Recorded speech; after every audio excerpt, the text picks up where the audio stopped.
Hello, good morning everyone.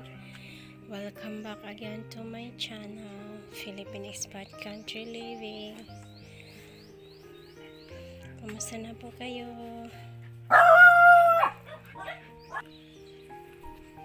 So maganda na po yung paligid namin. Green yard na po, back to green. Kasi umuulan na po.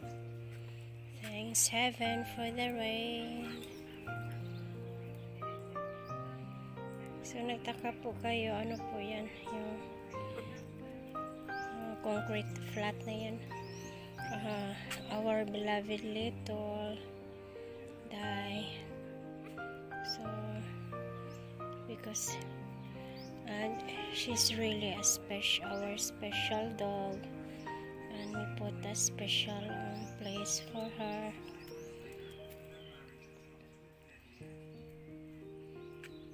So little gets older, and imagine she's 11 years and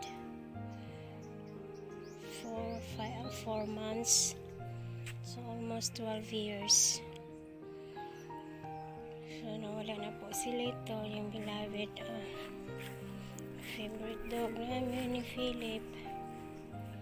So hindi na po kami makakita ng same Lito because she's different dog, different from the rest. So punta po tayo dito sa backyard namin, guys. So labong na po dahil kaya matubo ang mga bushes, because I have little plants here, vegetables I planted here sa big pots.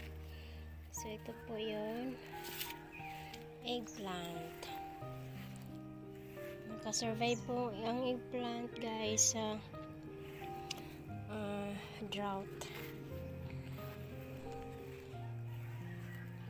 So ito din po yung pepper ko, nakasurvive din po sa tremendous hot. So ngayon is nagproduce na po siya ng yan, healthy na pepper.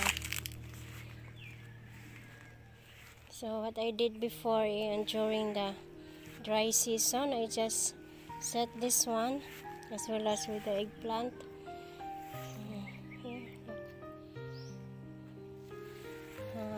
underneath the tree, so they won't die. So now they're producing very healthy pepper. Thank you, Lord.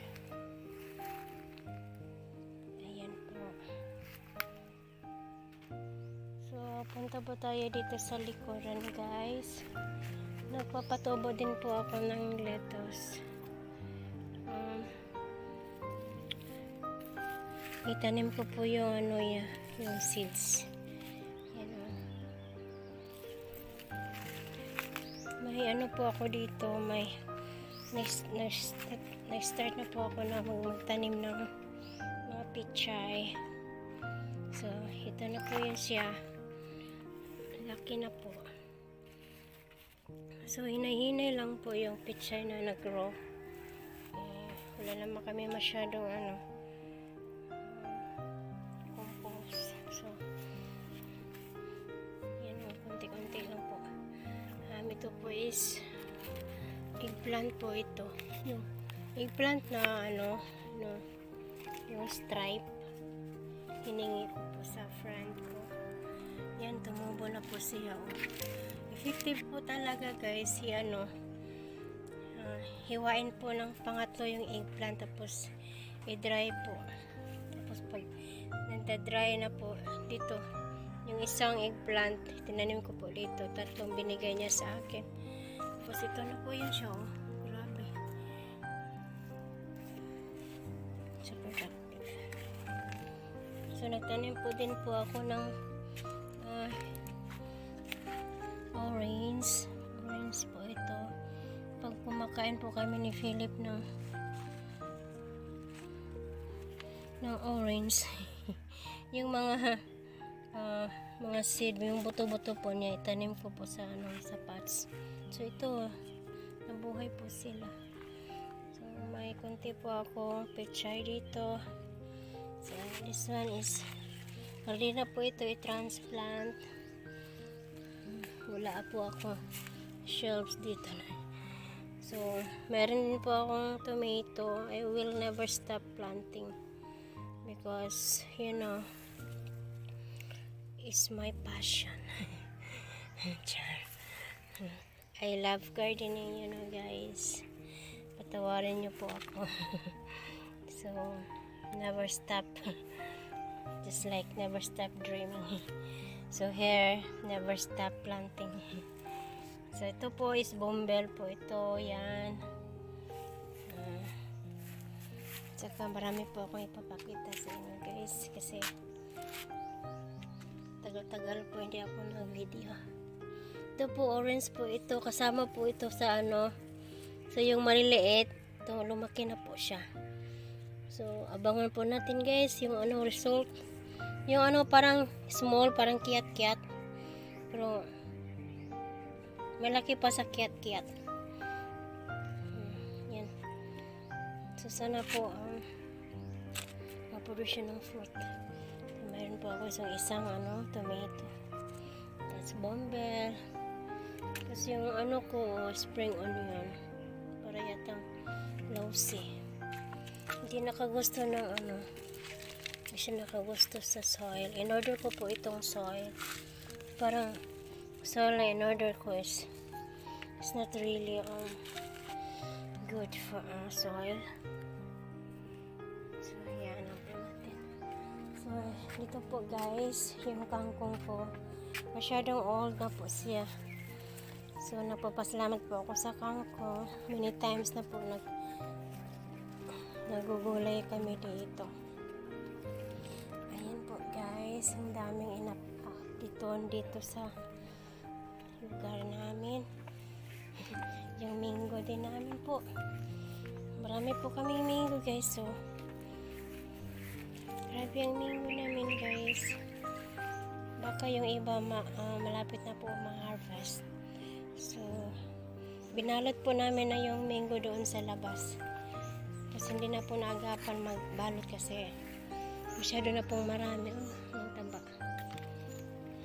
Saan eh? Na-share ko So yan po. Grabe. Grabe yung blessing ni Lord. Nakakatuwa. So punta po tayo sa guys. May little tawag dyan. Tour lang po tayo konti guys. Kasi nami-miss ko po kayo. Ito po yung garden ko guys. So dito lang po tayo sa labas. The productive dwarf coconut. So yan po yung little corner garden ko guys, sa gilid po ng storage, water storage, but it looks like pool.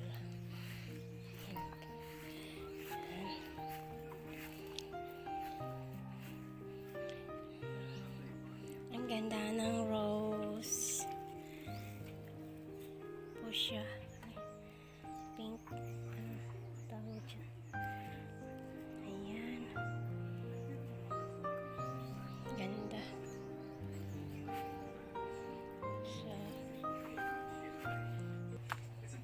So, tour lang po tayo sa paligid namin. Kasi marami pong pinagkaibahan. I was so busy, very, very busy. So, ayan po guys.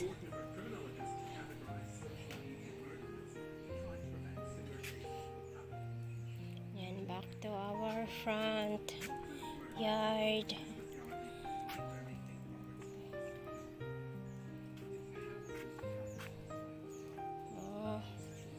haba po ng ano ko, Prince William.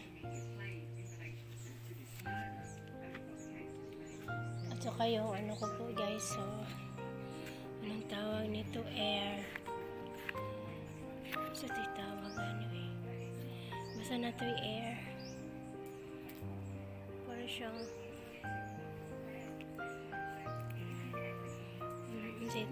kung ang tawag ano eh.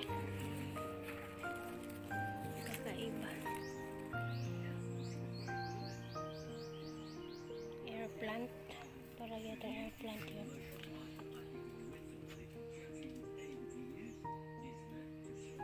So yan lang po guys. Back to here. Bye everyone. Thanks for watching. Please don't forget to subscribe and thumbs up po. Thanks for your watching.